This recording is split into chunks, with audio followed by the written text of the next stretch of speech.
Miss Diana Davis, can you say your name for me and spell it? Diana Davis, Diana Davis.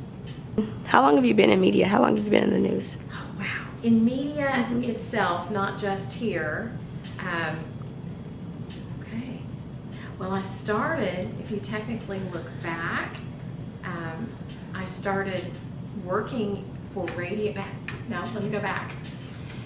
Media, if you consider, I wrote for a newspaper in my hometown of Raytown, Missouri. That's a suburb of Kansas City.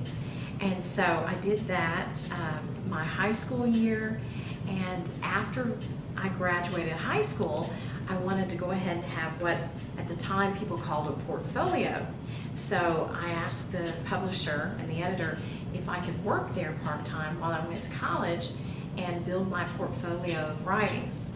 And so he said yes, but I need you to work for me on Friday nights and shoot high school football. So I shot high school football. I was his receptionist sometimes, and I wore a headset that had this little, earpiece. It had an earpiece and a microphone, and I would answer calls, you name it, I did it. So that was, I graduated in 1983. So I would guess, if you want to say that I worked off and on through different forms of media all the way until today, because I've been at KAIT 29 years this coming month. So, do you want me to give you the progression after that? No, you're fine. Okay, now what is your earliest memory of media? Like the radio? Did you... When I thought maybe I wanted to go into it? Like your earliest memory with it, like watching TV with your dad, listening to the radio with your mom. Oh, yes. My father was diagnosed with cancer when I was really young. And so my earliest memories of media would be with him, in that we would watch sitcom shows because he was really sick and he couldn't work at one point. And so he would sit on the couch with me and watch Gilligan's Island, Batman. I remember all of those little shows like that. And that's my earliest recollections of television and memories. Not necessarily the news. The news would come later. Okay, now what is the most historic event that you've witnessed via media? Wow, there have been several. Yeah, there's a lot. There have been several. Counting when I wasn't, actively working, it would be the Challenger explosion, because that happened when I was in class at the University of Kansas. We didn't have the immediacy that we have now with our cell phones. So it happened when I was in class. I was riding the bus back to my apartment, and my roommate met me in the hallway, and she said, "Turn the TV on. There's been a very bad accident, and the Challenger exploded." And at that time, anything space travel had become routine.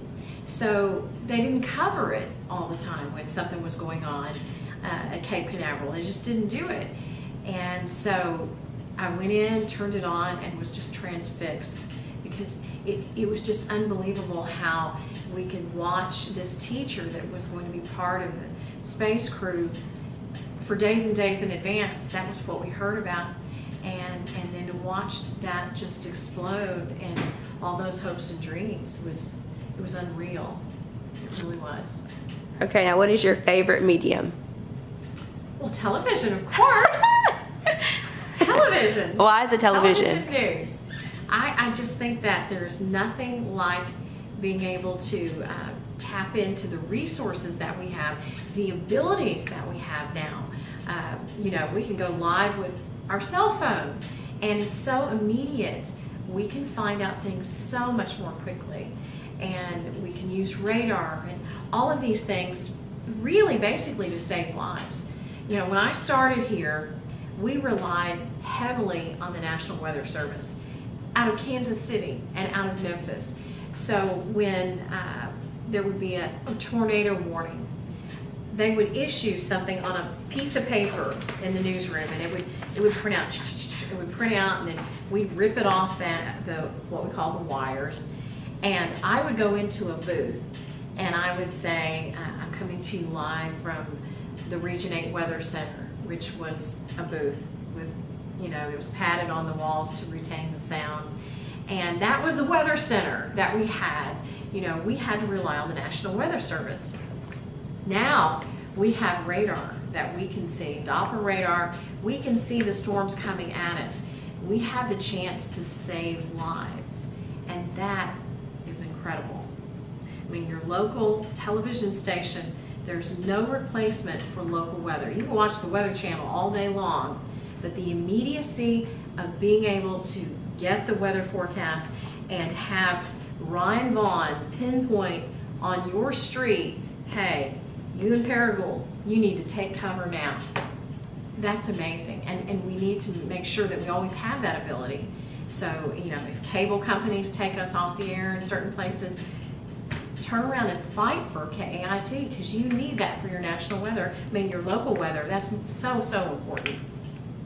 Awesome. Oh, I love you doing so good. Is that all right? Wait, we're not done yet. Okay, so what media access did you have when you were younger? Oh. And what media access do you have today? Okay, when I was younger, and I was fascinated by news, not so much when I first started watching it. I have a funny story to share. So after my father died, my mother worked really hard. She took a night's shift. She worked in a factory from 3 till 11, which meant I had to stay with a babysitter. And the woman who kept me was obsessed with television. And she had her TV on 24/7, which kind of, I guess, had an impact on me.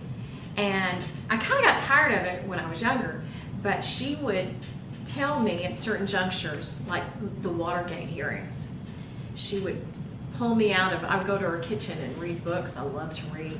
And she would pull me out of the kitchen and she'd go, sit down in front of the TV. You need to watch this. This is history. Now, for a kid who's 7, a one shot of a congressional hearing is probably not the most compelling thing to watch, but it was history and she was right. And she made me watch hours and hours of Watergate. And I remember she had me sit down when President Nixon was flown away from the White House in the helicopter, and that was history. Well, that was kind of ingrained on me. Television news was there all the time. When I got to high school, I noticed that I loved to write, and that had a bearing on me. I became the editor of the high school newspaper. Even in junior high, I was the editor of the high school newspaper. It just seemed like a natural progression. But it wasn't until my high school psychology teacher pulled me aside one day. He said, let's go out and sit on the front steps of the school. I want to talk to you. And he said, where do you see your life going? I said, well, I think I want to work for a newspaper. I'm kind of scared. I hope that's the right direction. And he shook his head and he said, I don't see you doing that. He said, I see you working as a reporter for a television station or a news anchor. I see you delivering the news. And he was the first person that ever suggested anything like that.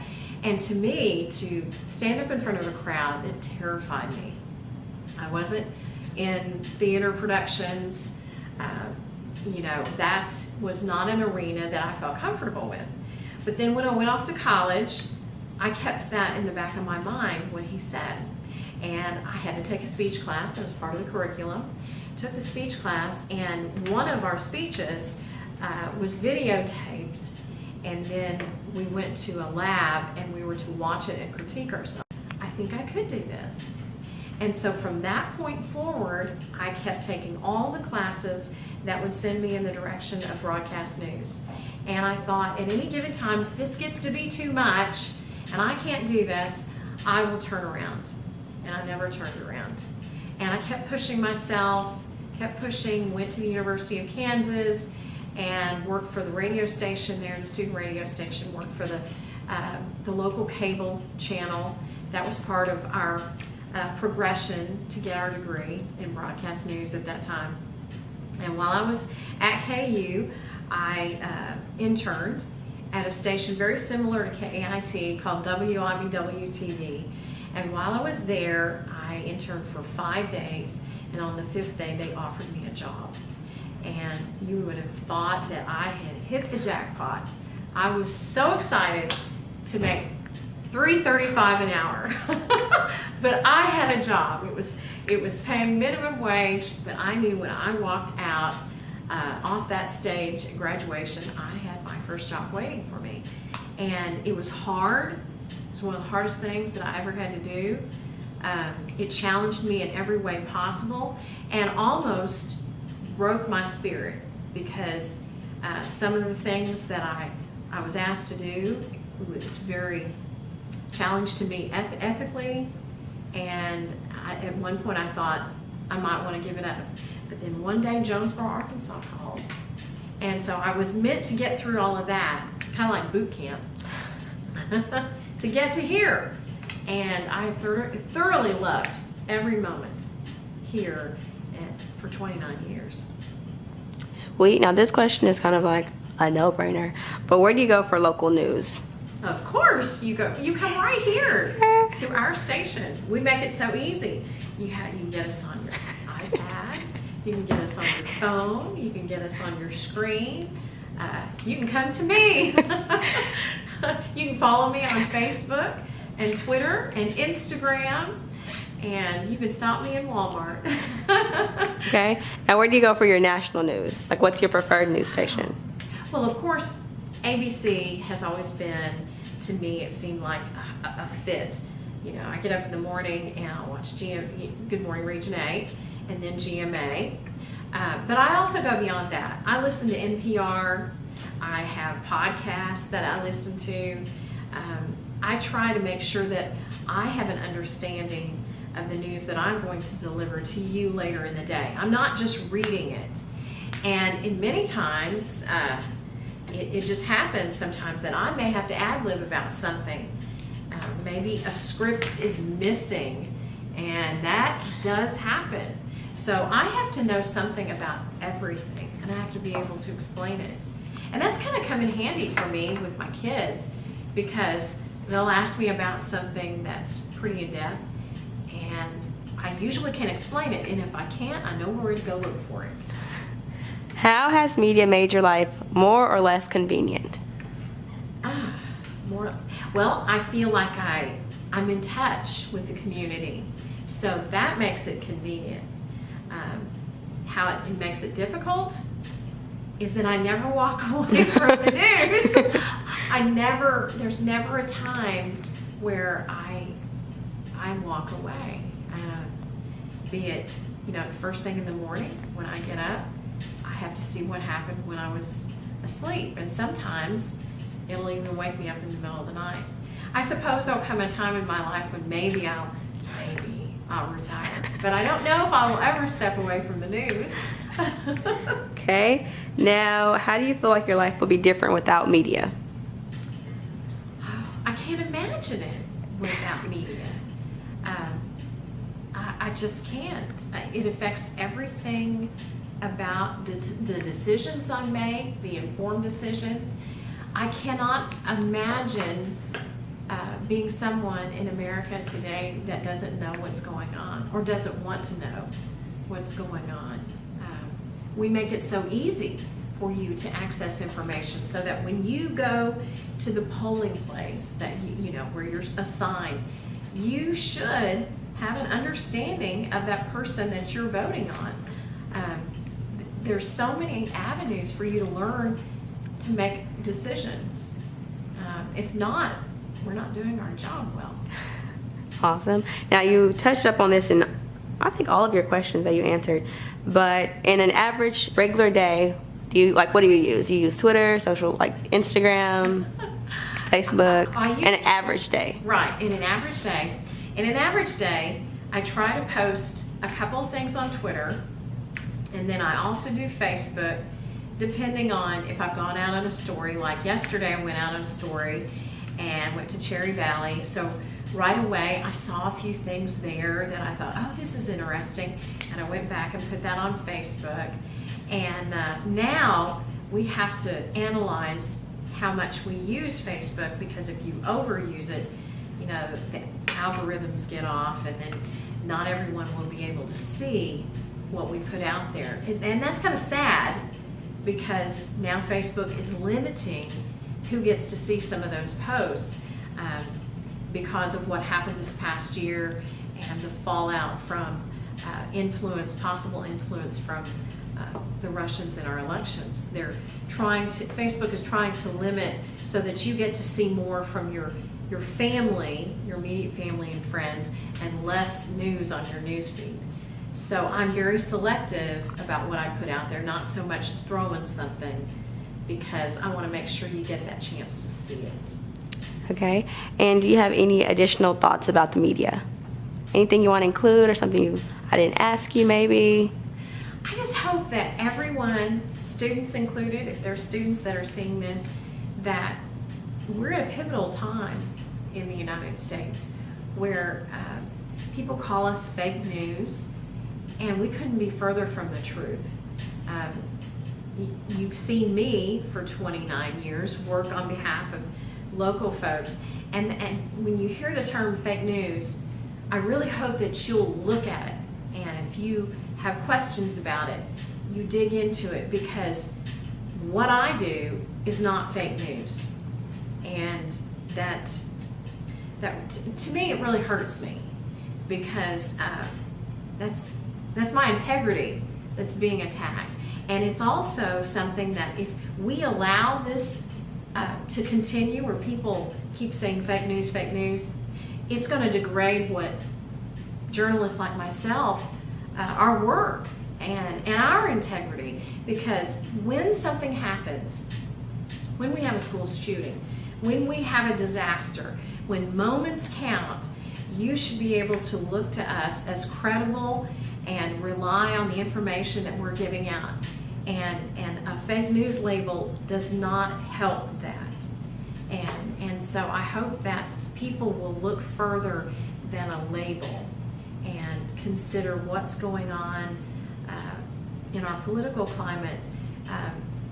We should never limit journalism.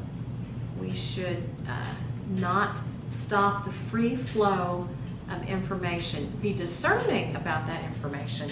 Look to see where it's coming from, and then make your decision. But don't let one label cover all of us. It doesn't cover me. Yes, Diana, I'm like jumping in my head, like, yes, Diana, you better. So, how old are you? And if you don't want to tell me your actual day, you can just tell me like a decade when you were born. A decade. That's a very long time ago. No, I was born March 6, 1965, in Independence, Missouri, where Harry S. Truman is from, in a hospital that had a marketing issue. Do you want me to tell you the name of the hospital? What was it? The Independence Sanitarium. Oh. So, my mother didn't have anything wrong with her. That's just where thousands of people had their babies. Okay. Now, what's your occupation? I'm a news anchor and reporter for KAIT-TV in Jonesboro, Arkansas. And for school purposes, where are we meeting? Oh, we are in the studio here where we have midday every day. It's just a little table and a couple of chairs. Hey. Okay. I don't have to use. I'm going to use it all because my teacher's going to love it. But if only women today could see how much things have changed from even when I came into the business. When I came in, our newsrooms looked vastly different. They were more male-oriented and driven by a lot more of men in authority. And, we hear a lot about the Me Too movement and stuff like that. Women have their roles in news media have changed incredibly. When I first came in, right before that, when I was actually in college and part of that time in high school, in Kansas City, there was a very pivotal case that involved a news anchor there named Christine Kraft. I watched her every night on television, and back then they tried to figure out who is doing well, not just through the ratings that we get, but also what's called a focus group. So they would have a hand-picked group of people who would come into a room, so many men, so many women, and they would ask them questions about this person or that person. Do you like this one? Do you like that one? what do you like, what do you not like? Well, for one reason or another, Christine Craft, the focus group said that she was non-differential to men. They didn't think she was pretty. Trans code, she wasn't pretty enough. Christine Craft was a journalist. She was an accomplished journalist. She was respected in the community. Well, based on this focus group that they had assembled, they let her go. And thus began a lawsuit that would go through the courts for quite some time, because she said, that's unfair that you fired me on the basis of my looks and not my intelligence and things like that, and the findings of one focus group. And part of that was based on her age. And so when I first came into the business, young 20-something, and I thought, I'll never have to worry about age, because at 20 you don't think you're ever going to get old, but you do. And at the time when I went in, some of the oldest women that we saw in the newsroom were in their 20s and their 30s, and you saw very few women who were in their 40s. Barbara Walters was the biggest exception, I mean, of all of them. And so not many women went past that, and it all kind of went back to the Christine Craft thing, that it was driven by looks and not the intelligence that we possessed. Now it's a different story in our newsrooms across America. You are seeing women work well into their 50s, and some of them into their 60s, and retiring after a full career. And that's a lot to be said for someone like Christine Craft, who took this lawsuit beyond, and she kept fighting it and kept fighting it. And she was awarded a settlement, I believe. But what she did, she went and got a law degree and carried on and fought on behalf of other women. And other women used her case to try to extend their careers as well. So it takes one champion who says, I'm not going to give up just because somebody let me go on the basis of how I looked. She had a brain, and she used it. She furthered her career and pursued that law degree, and now helps others. So it takes a few champions. Without her, I don't know where I would be. I probably wouldn't be working here, because I'm older, way older than she was. Okay. Also, do you think how hard was it for you just beginning? You were like one of the only women, and like I see the pictures that you guys have now, and you were the only woman surrounded by all like male anchors. So is that hard for you? In the beginning, women I think were way more submissive to the newsroom culture, because the men dominated the roles, and we were kind of a complement. You know, that was the way we were looked upon, as we were to complement this male anchor over here. And we were not to be dominant. We were to volley off of each other. And they called it happy talk in those days. It was supposed to be happy, it was supposed to be lighthearted, and many times some of the anchors would have cues that you were supposed to take and know when to talk. Fortunate for me, I worked with incredible male anchors.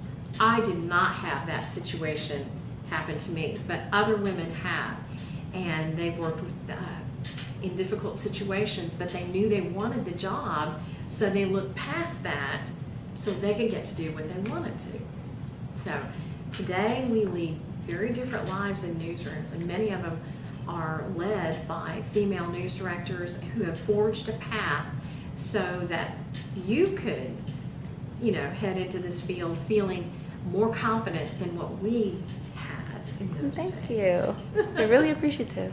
All right, so I guess that's it for the interview. Okay. Thank you so much, Ms. Diana. I do appreciate you. Hey guys, I am responding to my portion of the media journal. The first question is, what media do you use that they don't, vice versa? So Diana and I pretty much use the same type of media, because Diana is a news anchor. So there's like an underlying purpose of her being up to date with technology. So we pretty much use Twitter, Instagram, Facebook, Snapchat, all of the fun stuff. But I feel like she uses it more than me, because she has to constantly update to keep the viewers satisfied. Are you going to different places to get the same information? Why? We do go to different places to get the information. When I need information, I usually go to like CNN or Fox. No, I guess we pretty much go to the same ones. We go to like major news things. I guess mine's more so is like Facebook though, because I like to hear the story and read the story and research the story. But then I also like to get other people's ideas so that maybe I could like go along with their ideas, or I can add to it, or I can think a different thing about the idea, if that makes sense. The next question is, how does media... I use media for like entertainment purposes. I usually am just on Facebook scrolling, or Snapchat or Instagram to entertain my friends. But Diana uses her social media for work purposes. I don't use mine for work purposes. My stuff is on private, so my work can't find my social media. Okay, it says, is your generation more homogeneous or heterogeneous than elder generations in your media choice? I don't remember what Diana answered, but my generation is more heterogeneous because we kind of like to diversify things. We like a mix of men and women, so that's my answer. Does that affect differences in worldviews? I would think so, because if you strictly get a male's opinion on something, then you're strictly only getting the male's opinion and you're not getting the woman's opinion. But if you get both the male and woman's opinion, you're getting a different sides of the same story, different perspectives. How do you feel about the assignment and outcome? Any surprises? I was pretty excited. I knew I was going to interview Diana because she's honestly lovely. And the outcome was very interesting because she told me advice as a young journalist, and she was like, basically saying that they paved the way and that we should be thankful because they have to go through things that we don't have to go through now. And it really was very touching, you know, because it was a side of Diana that I don't get to see because I work with her, and because she's so professional, and because, you know, on news you only have like 30 seconds or 20 seconds to cover a news story. I don't really like talk to her like that because either she's busy or like we're out of the studio. But to sit down and talk to her and hear her advice really made me kind of feel more confident about the career that I've chosen. Next. Post contact information to your Blackboard journal or their academic blog. We don't want the world to start contacting your sources. Okay, so that was it. I thoroughly enjoyed this media journal, and I enjoyed interviewing Diana. And Diana and I pretty much use the same type of social media. I guess that's all.